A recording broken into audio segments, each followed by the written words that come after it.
देवर्षि नारद ने विचार किया कि ज्ञान वैराग्य को ठीक करने के लिए मैं क्या करूं।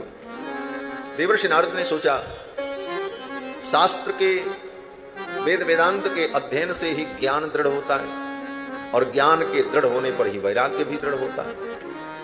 इसलिए देवर्षि नारद ने सारे उपनिषदों को, वेदांत को और श्रीमद् भगवत गीता को ज्ञान वैराग्य के कान में जाकर के सुनाया। वेद वेदांत घोषैश्च गीता पाठैर मुहुर्मुहु, अनेक बार गीता सुनाई कि शायद गीता और वेदांत को सुनकर ज्ञान वैराग्य ठीक हो जाए, फिर भी वो ठीक नहीं हुई। कानों के पास अपना मुख ले जाकर के जोर से चिल्ला करके नारद जी ने जगाया। मुखम समझोज्य कर्णान्ते शब्दमुच्चैः समुच्चरन्, अरे ज्ञान उठ जाओ, ज्ञान प्रबुध्यताम शीघ्रम रे वैराग्य प्रबुध्यताम। कान के पास जाकर के नारद जी ने कहा, ज्ञान जग जाओ, वैराग्य जग जाओ।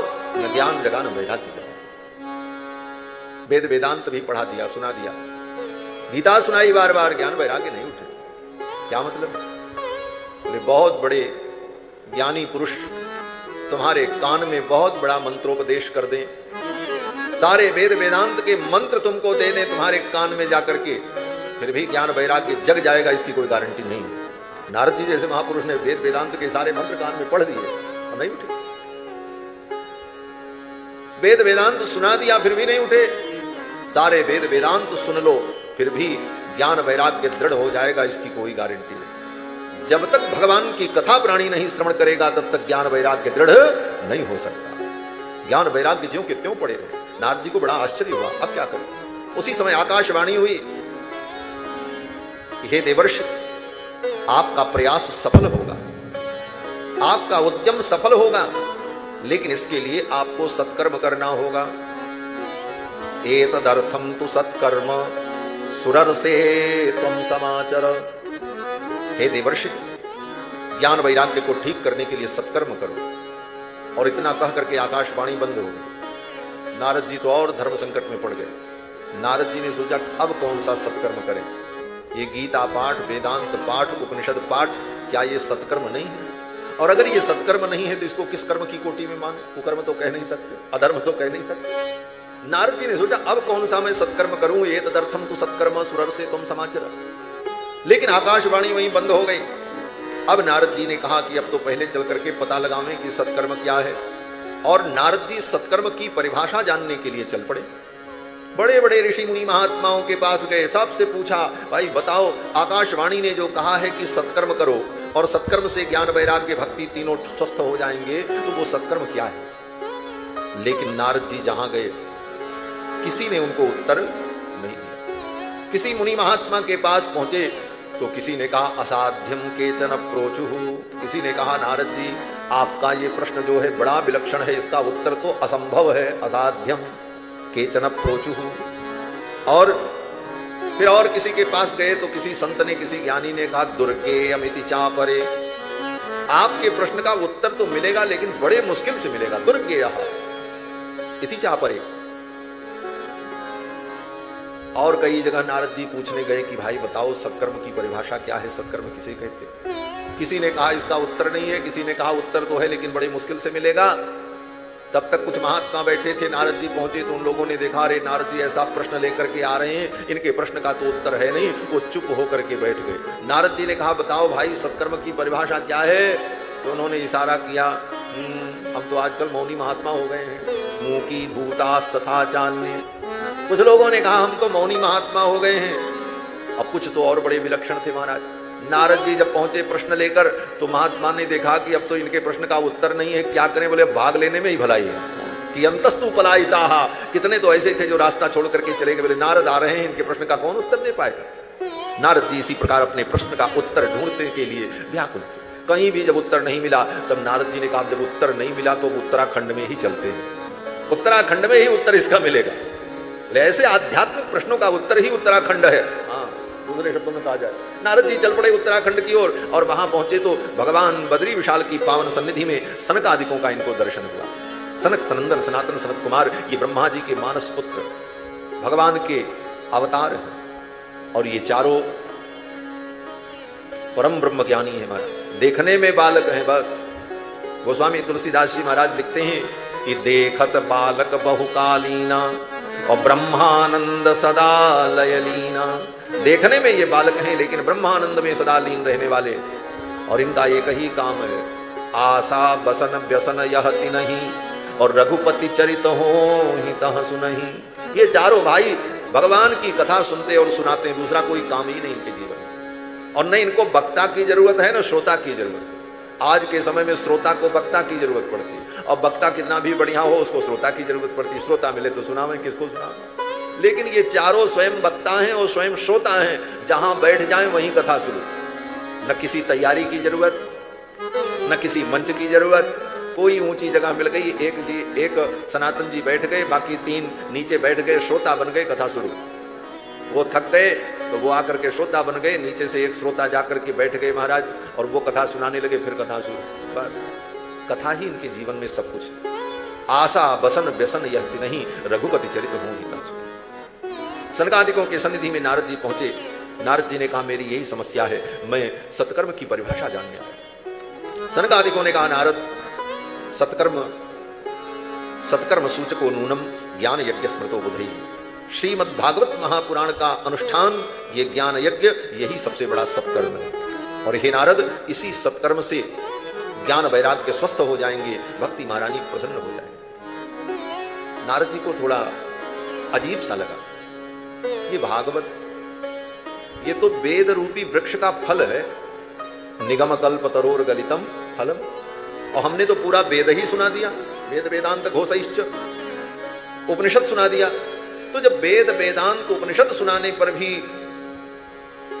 ज्ञान वैराग्य ठीक नहीं हुए, भक्ति महारानी स्वस्थ नहीं हुई, तो उस वेद रूपी वृक्ष का फल ये भागवत सुनाने से ज्ञान वैराग्य भक्ति ठीक हो जाएंगे। थोड़ा नारद जी के मन में ऊपर नीचे होने लगा। तो सनकादिकों ने कहा नारद, ये वेद रूपी वृक्ष का फल है, लेकिन जो रस इसमें है, जो शक्ति, जो आस्वाद इसमें है, वो वेद में नहीं। यद्यपि वेद से ही प्रकट हुआ है, वेद के बिना इसका प्रादुर्भाव नहीं हो सकता। वृक्ष के बिना फल की उत्पत्ति नहीं हो सकती। वृक्ष अनिवार्य है फल की प्राप्ति के लिए, लेकिन जो रस इस फल में है वो वेद में नहीं। कैसे? बोले जैसे दूध के अंदर घी होता है, लेकिन उस घी से पूड़ी नहीं बन सकती। किसी को पूड़ी बनाना हो, मालपुआ बनाना हो, बोले दूध में तो घी होता है, हाँ, लाओ कढ़ाई में दूध डालते हैं और उसी में मालपुआ छान ले, पूड़ी छान ले। बोले चलेगी? बोले नहीं चलेगी। बोले तब? बोले उस दूध को दही बनाकर मथ कर उसके अंदर का जो तत्व है, सार है, उस घी को निकाल लो, फिर उस घी में चाहे पूड़ी बनाओ, चाहे मालपुआ बनाओ, चाहे सीरा बनाओ, जितने व्यंजन बनाना हो उतने व्यंजन बना लो, सब बन जाए। उसी प्रकार वेदों के अंदर जो सार तत्व है, उस वेद के सार तत्व को ही, वेद रूपी दूध के सागर को ही वेद व्यास ने अपनी बुद्धि में जमाया। हाँ, जमाया बुद्धि में।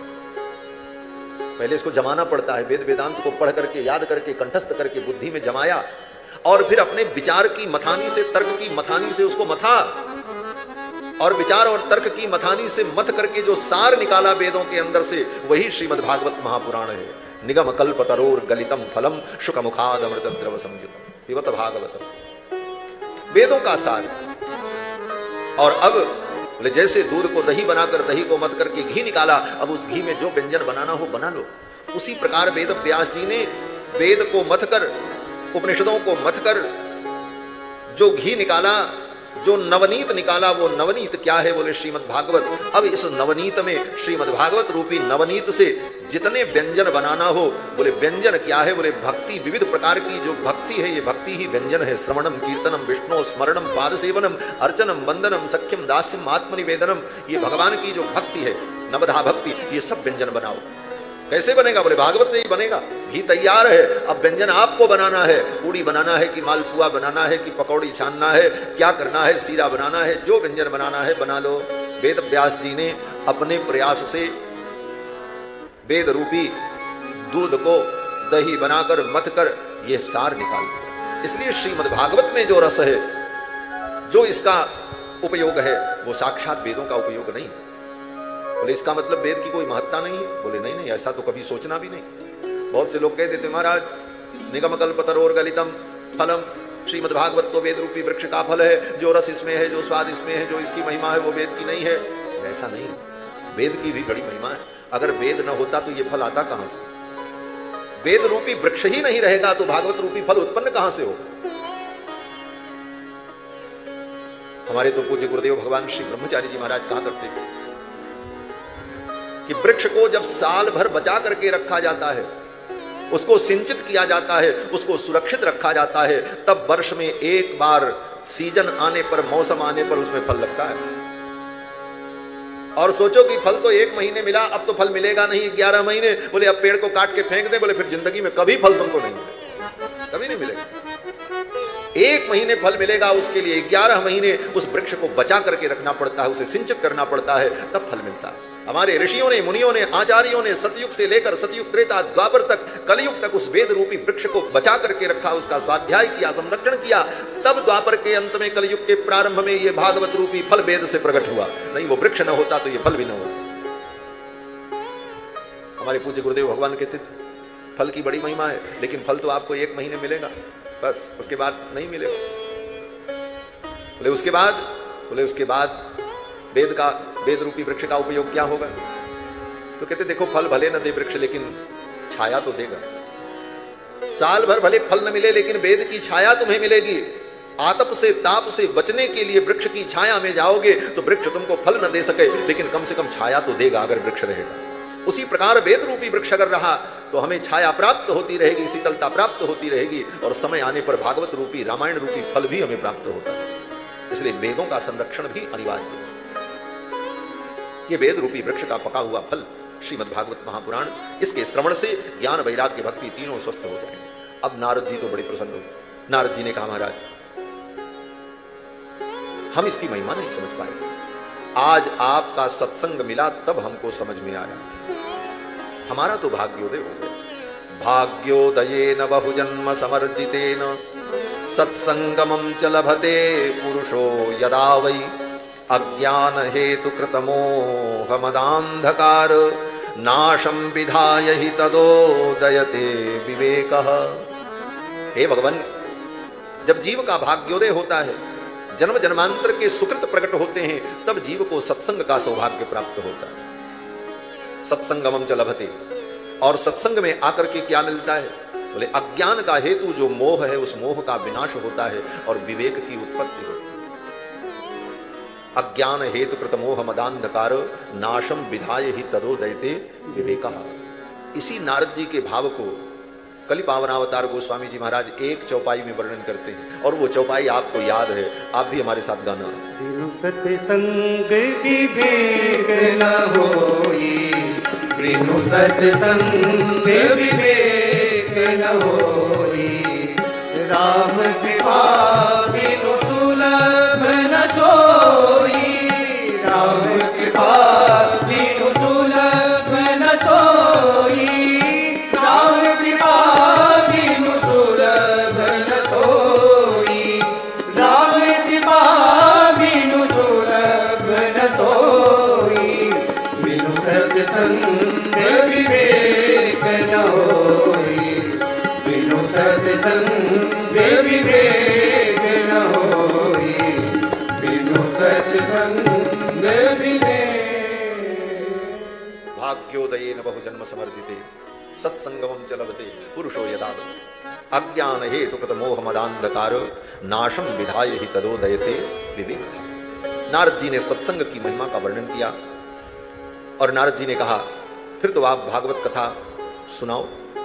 सनकादिकों ने कहा हम सुनाएंगे, और निश्चित सुनाएंगे। क्यों सुनाएंगे? तो सनकादिक कहते हैं ये शृणु नारद बक्ष्यामो विनम्राय विवेकिने। हे नारद, मैं तुमको भगवान की कथा सुनाऊंगा, ये अनुष्ठान करूंगा, तुम्हारे लिए करूंगा, क्योंकि तुम विनम्र भी हो और विवेकी भी हो। विनम्राय विवेकिने। जिन आचार्य जी की कृपा से, उनकी प्रेरणा से, उनके आशीर्वाद से ये सब कुछ संपन्न हो रहा है। वे पूज्य आचार्य चरण इस श्लोक का भाव कहते थे कि कथा किसको सुनानी चाहिए, कथा सुनने की योग्यता किसके अंदर होती है? बोले जिसके अंदर विनम्रता हो और विवेक हो। सनकादिक कहते हैं, शृणु नारद बक्ष्यामो विनम्राय विवेकिनी। नारद तुम विनम्र भी हो और विवेकी भी हो, इसलिए मैं तुमको कथा सुना। कथा सुनने वाले के अंदर पहली विशेषता यह हो कि वो विनम्र हो। अगर विनम्रता नहीं है तो कथा उसके हृदय में नहीं उतरेगी। अगर अभिमान में सिर उठाए चल रहा है, सीना ताने हुए है, अरे कौन्योस्ति सदृशो मया, मेरे समान कौन है, बोले उसके हृदय में कथा उतरेगी। कथा तो विनम्र के हृदय में जाती है, और जब कथा विनम्र के हृदय में जाती है तो उसको और नम्र बना देती है। और ये नम्रता ही, नैत्यानुसंधान ही भक्ति का मूर्तिमान रूप है। आगे प्रसंग आएगा। भक्ति का एक नाम है नम्रा, निजगाद नम्रा। नम्रा माने जिसके अंदर नम्रता है, विनम्रता है, विनयशीलता है। सनकादिक कहते हैं नारद तुम विनम्र हो, इसलिए मैं तुमको कथा सुनने की पहली योग्यता विनम्रता, दैन्य हो। और दूसरी योग्यता बोले विवेक, कुछ समझने की क्षमता भी होनी चाहिए। विनम्रता बहुत है लेकिन विवेक नहीं तो कुछ समझ में नहीं आएगा, और विवेक बहुत है लेकिन विनम्रता नहीं तो कथा हृदय में नहीं उतरती। इसलिए विनम्रता और विवेक ये दोनों गुण अगर हो तो फिर कथा सुनने का और सुनाने का अद्भुत आनंद। सनकादिक कहते हैं नारद तुम विनम्र भी हो और विवेक भी, विवेकी भी। चलो मैं कथा का आयोजन करता हूं। बोले कहां कथा होगी? बोले हरिद्वार चलते हैं। पर्वत से उतरकर, हिमालय से उतरकर, बद्रिकाश्रम से उतरकर समतल भूमि पर हरिद्वार में आए। गंगा द्वार समीपे तू तटमानंद नामकम। और गंगा के तट पर हरिद्वार में कथा का आयोजन हुआ। बोले पहाड़ पर कथा का आयोजन क्यों नहीं हुआ? बोले पहाड़ से ही तो गंगा बहती है, लेकिन यहां आकर के धरती पर जहां समतल भूमि थी वहां पर कथा का आयोजन हुआ, पहाड़ पर नहीं हुआ। बोले इसलिए कि ज्ञान के उच्च शिखर से अगर कथा प्रवाहित हो रही है तो उस कथा के प्रवाह को कोई सहन नहीं कर पाएगा, उसमें कोई स्नान नहीं कर पाएगा, बड़े बड़े वीर बह जाएंगे। गंगा जब पर्वत से निकलती है गंगोत्री से, उस समय गंगा की उस प्रचंड धारा में स्नान करना सरल नहीं है महाराज, बड़े बड़े नहीं स्नान कर सकते, बह जाएंगे। लेकिन वही गंगा जब हरिद्वार में आकर के समतल धरती पर प्रवाहित होती है तब उस गंगा में स्नान का आनंद, अवगाहन का आनंद और विलक्षण हो जाता है, वो सरल और सुलभ हो जाती है। उसी प्रकार भगवान की ये कथा जब व्यवहार के धरातल पर उतरकर प्रवाहित होती है तब यह सबके लिए सुगम और सुलभ हो जाती है। इसलिए समतल भूमि पर आकर गंगा के तट पर कथा का आयोजन हुआ। गंगा द्वार समीपे तू तटमानंद नामकम। पूज्य आचार्य चरण कहते थे, उनका भाव है कि वेद व्यास जी ने हरिद्वार का झगड़ा ही मिटा दिया। बोले क्या झगड़ा? बोले जो वैष्णव भक्त थे वो कहते इसका नाम हरिद्वार है। बोले क्यों? बोले यहां से हरि के यहां जाया जाता है इसलिए हरिद्वार। कहां? बोले बद्रीनाथ धाम, हरिद्वार हरि का द्वार है।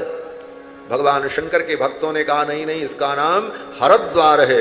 भगवान हर हर महादेव केदारनाथ धाम जाने का ये द्वार है, इसलिए इसका नाम हरद्वार। झगड़ा होने लगा हरद्वार की हरिद्वार। वेद व्यास जी ने कहा न हरद्वार न हरिद्वार, इसका नया नामकरण कर देते हैं, गंगा द्वार समीपे तू तटमानंद नामकम। गंगा द्वार क्यों? बोले गंगा का संबंध दोनों से। गंगा भगवान नारायण के चरणों से प्रकट होती है और भगवान शिव के मस्तक पर विराजमान होती है। गंगा का दोनों से संबंध, इसलिए गंगा ही द्वार कहने में ज्यादा भलाई। गंगा द्वार समीपे तू तटमानंद नामकम। और अब जब कथा का आयोजन हुआ गंगा द्वार पे हरिद्वार में कथा होने जा रही है। ज्ञान वैराग्य भक्ति तीनों तरुण हो गए महाराज। कथा होने जा रही है, सुन करके ज्ञान भक्ति वैराग्य तीनों जवान हो गए। कथा शब्दम समाकर्ण्य तत्रिकम तरुणायते। और चारों तरफ ये चर्चा का विषय बन गया। हरिद्वार में गंगा के तट पर बड़ी अद्भुत कथा होने जा रही है। क्या विशेषता है इस कथा की? बोले एक तरफ भगवान के चरणों से प्रवाहित होने वाली गंगा कलकल निनाद करती हुई प्रवाहित होंगी और उसी गंगा के तट पर भगवान के मुख से प्रवाहित होने वाली ये कथा गंगा प्रवाहित होगी। दो दो गंगाएं एक साथ। बोले भक्त इसमें स्नान करेंगे? बोले हाँ, तन को स्नान कराएंगे गंगा में और मन को स्नान कराएंगे कथा गंगा में, तन मन दोनों को डुबकी लगवाएंगे। ऐसी अद्भुत योजना है। बोले वाह। बोले ऐसे दिव्य कार्यक्रम का आयोजक कौन है? बोले देवर्षि नारद। नारद जी भगवान के अवतार भूत हैं। बोले ये कथा सुनाएगा कौन? बोले भगवत स्वरूप सनक सनंदन सनातन सनत कुमार सुनाएंगे। बोले वाह। सुनने वाले और कौन से श्रोता होंगे? बोले भक्ति ज्ञान वैराग्य। बोले तब तो चलो, ऐसे अद्भुत समागम में तो जरूर चलना चाहिए। चारों तरफ हल्ला मच गया और ये ऐसी अद्भुत कथा हो रही। अब तो गंगा के तट पर लोगों की भीड़ बढ़ने लगी। गंगा तटम समा जगमुह कथा पानाय सत्वराः। कथा का पान करने के लिए लोग दौड़ पड़े गंगा तट की ओर, हरिद्वार की ओर। और कौन दौड़े? बड़े बड़े बड़े लंपट दौड़े महाराज। हाँ, लंपट। बोले लंपट तो अच्छे नहीं होते। बोले लंपट कुछ अच्छे भी होते हैं। बोले कौन से लंपट? बोले भगवान की कथा के जो लंपट हैं वे लंपट बड़े अच्छे होते हैं। श्री भागवत पीयूष पानाय रस लंपटाः। श्रीमद् भागवत रूपी अमृत का पान करने में, इस रस को पीने के जो लंपट हैं, जो लालची हैं, वो दौड़ पड़े महाराज। धावन्तोऽप्याययुः सर्वे। दौड़ते हुए सब आए। और इन दौड़ने वालों में सबसे आगे कौन थे महाराज? नंबर 1 पर। दौड़ तो बहुत से लोग रहे थे, लेकिन कुछ लोग थोड़ा जल्दी जल्दी चल रहे थे, कोई आराम से चल रहे थे, और कुछ लोग तो महाराज साहब को पीछे ढकेल करके भागते जा रहे थे, पहले हम पहुंच जाएं। बोले ये पहले हम पहुंच जाएं। ये कौन थे? बोले प्रथमम ये च वैष्णवाः।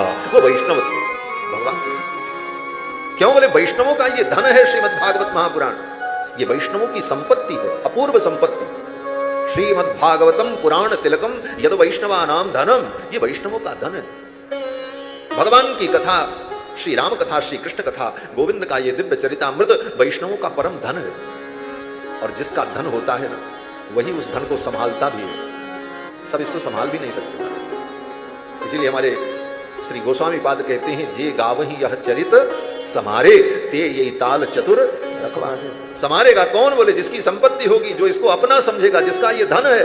ये वैष्णवों का धन है, भागवतों का धन है, भगवत प्रेमियों का धन है। अब तो महाराज सब दौड़ पड़े। प्रथमम ये च वैष्णवाः। और ये सब लोग कौन थे? बोले भृगुर्वसिष्ठश्च वनश्च गौतमो मेधातिथिर्देवल देवरात। भृगु वशिष्ठ च्यवन मेधातिथि देवल देवरात जैसे महामुनि महात्मा ये सब दौड़ पड़े कथा सुनने।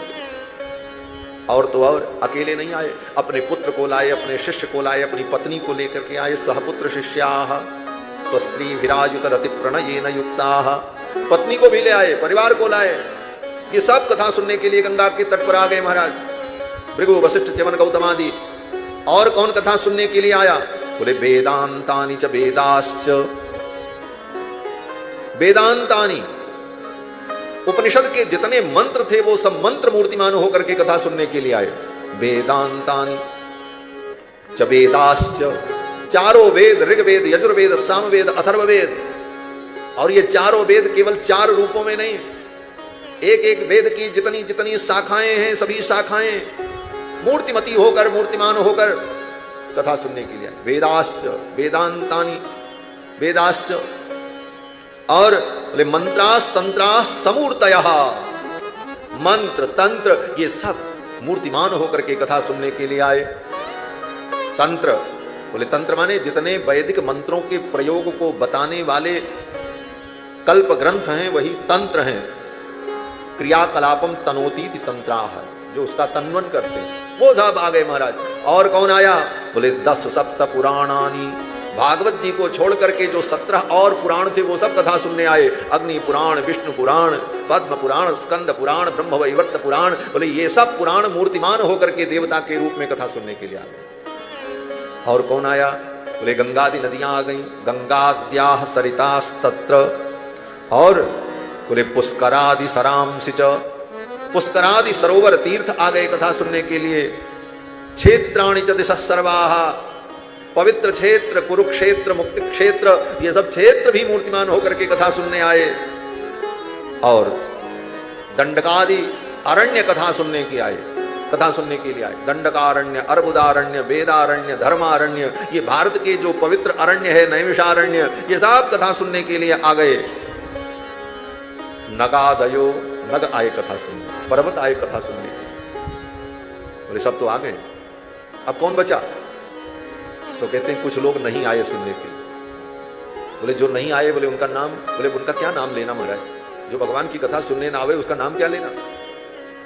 बोले नहीं आए सुनने के लिए, वो कौन से लोग थे।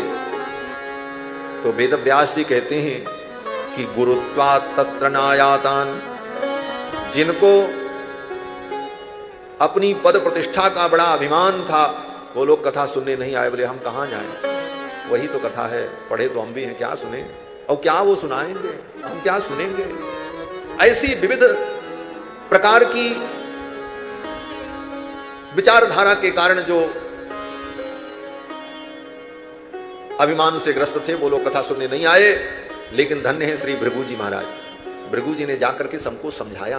भृगु संबोध्य चानयत, भृगु जी ने जाकर के कहा भैया चलो कथा सुन लो, इतने अभिमानी मत बनो कि भगवान की कथा सुनो, ये कल्याण करेगी, तुम्हें पवित्र कर देगी, तुम्हें निर्मल बना देगी, ये अवसर फिर नहीं मिलेगा, चलो। और भृगु जी ने उनको समझाया और भृगु जी के समझाने पर वो सब कथा सुनने आए। अब तो जब गंगा के तट पर कथा प्रारंभ हुई, सनकादिकों ने कथा की महिमा का वर्णन किया। तुलसी रोपणम चैव धेनु नाम सेवनम समम, तुलसी की सेवा, तुलसी रोपण, गौ सेवा और श्रीमद् भागवत महापुराण की कथा ये समतुल्य है, समान है। और जिसने इस कथा को नहीं सुना उसका तो जन्म लेना ही बेकार है। इस कथा को जिसने श्रवण नहीं किया उसका मनुष्य होना व्यर्थ है, वो व्यर्थ में पैदा हुआ और पैदा होकर के अपनी मां की जवानी को नष्ट किया और वो धरती का भार है, वो तो पशु से भी ज्यादा गया गुजरा है। जीवत छवो निगतितः, वो तो जिंदा ही मुर्दा के समान है जिसने भगवान की इस पावन कथा को नहीं सुना। येन श्रुतम सुख कथा वचनम न किंचित, जिसने इस सुख शास्त्र को श्रवण नहीं किया उसका जन्म व्यर्थ है। भागवत की महिमा, इस कथा की महिमा का वर्णन सनकादिकों ने किया। बोले महाराज इस कथा की इतनी महिमा है कि इसको कब सुने, किस दिन सुने। तो सनकादिकों ने कहा रोज सुनो, हमेशा सुनो, जब मन करे तब सुनो। बोले दिन का कोई नियम नहीं है, बोले कोई नियम नहीं है। दिनानाम नियमो नास्ति सर्वदा श्रवणम मतम, सर्वदा श्रवणम मतम, हमेशा सुनो, जब आपको मौका मिले तब सुनो। इस कथा के लिए दिन का कोई नियम नहीं, और सारे कार्यों के लिए तो दिन महीना मुहूर्त का नियम भी है। विवाह कब करना, बोले जब मुहूर्त हो। यज्ञ कब करना, बोले जब मुहूर्त हो। प्रतिष्ठा कब करनी है, बोले जब मुहूर्त हो। यात्रा कब करनी है, बोले जब मुहूर्त हो। हर चीज में मुहूर्त का विधान है। लेकिन भगवान की कथा के लिए, बोले भगवान की कथा के लिए कोई मुहूर्त नहीं, जब आपकी अनुकूलता हो जाए कथा शुरू कर दो। दिनानाम नियमो नास्ति सर्वदा श्रवणम मतम, ये तो सर्वदा श्रवणीय है। लोग कहते हैं महाराज किस महीने में कथा बहुत अच्छी होगी, कार्तिक में सुने कि सावन में सुने। बोले जिस समय तुम सुनोगे उसी समय बहुत अच्छी होगी, वही समय तुम्हारे लिए अच्छा होगा। अब बाद में सुनेंगे, कोई सुंदर मुहूर्त ढूंढेंगे, बोले जब तक कहीं मुहूर्त आया उसके पहले कहीं तुम्हारा मुहूर्त बन गया ऊपर जाने का, तब तो सब गड़बड़ हो जाएगा। उस मुहूर्त के चक्कर में कहीं तुम्हारा मुहूर्त बन गया परलोक गमन का, तो फिर सुनते ही रह जाओगे। इसलिए मुहूर्त के चक्कर में नहीं पड़ना। तदेव लग्नम सुदिनम तदेव ताराबलम चंद्रबलम तदेव विद्याबलम दैवबलम तदेव लक्ष्मीपते तेंघ्रिगुम स्मरा। जिस समय भगवान के चरणारविंद का स्मरण करो, भगवान का गुणानुवाद करो, भगवान की कथा को श्रवण करो, वही सुंदर मुहूर्त है, वही सुंदर काल है, वही सुंदर नक्षत्र है। इससे सुंदर कुछ नहीं। श्री गोस्वामी जी महाराज कहते हैं कि भगवान की शरण में जाने के लिए, भगवान के चरणों में आने के लिए मुहूर्त देखने की जरूरत नहीं। राम की शरण जाय साइत सुदिन नहीं। भगवान की शरण में जाने के लिए साइत और सुदिन देखने की जरूरत नहीं। जितने जल्दी चले जाओ, जितने जल्दी चले जाओगे उतना ही अच्छा है। विलंब किया तो चूक जाओगे। इसलिए भगवान की कथा में भी दिन का और मुहूर्त का कोई नियम नहीं। दिनानाम नियमो नास्ति सर्वदा श्रवणम मतम। इस कथा को सदा श्रवण करें। अब तो महाराज सनकादिकों ने जब कथा प्रारंभ की, आनंद से जब कथा होने लगी, भक्त लोग कथा में मग्न हो गए, खूब कथा का रस बरसने लगा। तब तक लोगों ने क्या देखा कि भक्ति महारानी अपने पुत्र ज्ञान वैराग्य को लेकर के उस कथा के मध्य में प्रकट हो गए। भक्ति सुतौ तौ तरुणौ गृहीत्वा प्रेमैक रूपा सहसा विरासी। प्रेम स्वरूपिणी भक्ति महारानी अपने पुत्र ज्ञान वैराग्य को लेकर के सहसा विरासी, सहसा आविरासी। प्रकट हो गई कथा के मध्य में। और कहां प्रकट हो गई? बोले श्रोता और वक्ता के बीच में, मध्य मुनि नाम। और कैसे प्रकट हो गई? बोले भक्ति महारानी कुछ गुनगुना रही थी और बड़े मधुर स्वर में भक्ति महारानी कुछ गुनगुना रही थी और उनके पुत्र ज्ञान वैराग्य उसको दोहरा रहे थे। तीनों कुछ गुनगुनाते हुए उस कथा के मध्य में प्रकट हो गए। क्या गुनगुना रहे थे? बोले उनके मुख से भगवान का पवित्र पतित पावन नाम उच्चरित हो रहा था। श्री कृष्ण गोविंद हरे मुरारी नाथेति नामानि मुहुर्वदन्ति। श्री कृष्ण गोविंद हरे मुरारी हे नाथ नारायण वासुदेवा। श्री कृष्ण गोविंद हरे मुरारी हे नाथ नारायण वासुदेवा। श्री कृष्ण गोविंद हरे मुरारी हे नाथ नारायण वासुदेवा। श्री कृष्ण गोविंद हरे मुरारी हे नाथ नारायण वासुदेवा। हे नाथ नारायण वासुदेवा। हे नाथ नारायण वासुदेवा। हे नाथ नारायण वासुदेवा। हे नाथ नारायण वासुदेवा। कृष्ण गोविंद हरे मुरारी हे नाथ नारायण वासुदेवा। श्री कृष्ण गोविंद हरे मुरारी हे नाथ नारायण वासुदेवा। श्री कृष्ण गोविंद हरे मुरारी हे नाथ नारायण वासुदेवा। श्री कृष्ण गोविंद हरे मुरारी हे नाथ नारायण वासुदेवा। श्री कृष्ण गोविंद हरे मुरारी हे नाथ नारायण वासुदेवा। श्री कृष्ण गोविंद हरे मुरारी हे नाथ नारायण जय हो वासुदेवा। श्री कृष्ण गोविंद हरे मुरारी हे नाथ नारायण वासुदेवा। श्री कृष्ण गोविंद हरे मुरारी हरि नारायण वासुदेवा। श्री कृष्ण गोविंद हरे मुरारी हे नाथ नारायण वासुदेवा। श्री कृष्ण गोविंद हरे मुरारी हे नाथ नारायण वासुदेवा। हे नाथ नारायण वासुदेवा। हे नाथ नारायण वासुदेवा। हे नाथ नारायण वासुदेवा। हे नाथ नारायण वासुदेवा। हे नाथ नारायण वासुदेवा। हे नाथ नारायण वासुदेवा। हे नाथ नारायण वासुदेवा। हे नाथ नारायण वासुदेवा। श्री कृष्ण गोविंद हरे मुरारी हे नाथ नारायण वासुदेवा। कृष्ण गोविंद जय हो हे नाथ नारायण वासुदेवा। श्री कृष्ण गोविंद हरे मुरारी हे नाथ नारायण वासुदेवा। कृष्ण गोविंद हरे मुरारी हे नाथ नारायण वासुदेवा। हे नाथ नारायण वासुदेवा। हे नाथ नारायण वासुदेवा। हे नाथ नारायण वासुदेवा। हे नाथ नारायण वासुदेवा। हे नाथ नारायण वासुदेवा। हे नाथ नारायण वासुदेवा। हे नाथ नारायण वासुदेवा। हे नाथ नारायण वासुदेवा। राधे कृष्ण राधे कृष्ण राधे राधे राधे कृष्ण राधे कृष्ण राधे कृष्ण राधे राधे राधे राधे कृष्ण राधे कृष्ण राधे राधे राधे कृष्ण राधे कृष्ण राधे कृष्ण राधे राधे राधे राधे कृष्ण राधे कृष्ण राधे राधे राधे कृष्ण राधे कृष्ण राधे कृष्ण राधे राधे राधे कृष्ण राधे कृष्ण राधे राधे राधे कृष्ण कृष्ण राधे कृष्ण राधे राधे राधे राधे कृष्ण राधे कृष्ण राधे राधे राधे कृष्ण राधे कृष्ण राधे कृष्ण राधे राधे राधे राधे कृष्ण राधे कृष्ण राधे राधे राधे कृष्ण राधे कृष्ण राधे कृष्ण राधे राधे राधे कृष्ण राधे कृष्ण राधे कृष्ण राधे राधे राधे कृष्ण राधे कृष्ण राधे कृष्ण राधे राधे राधे राधे कृष्ण राधे कृष्ण राधे राधे राधे कृष्ण राधे कृष्ण राधे कृष्ण राधे राधे राधे राधे कृष्ण राधे कृष्ण राधे राधे राधे कृष्ण राधे कृष्ण राधे कृष्ण राधे राधे राधे राधे कृष्ण राधे कृष्ण राधे राधे राधे कृष्ण राधे कृष्ण राधे कृष्ण राधे राधे राधे श्री कृष्ण गोविंद हरे मुरारी हे नाथ नारायण वासुदेवा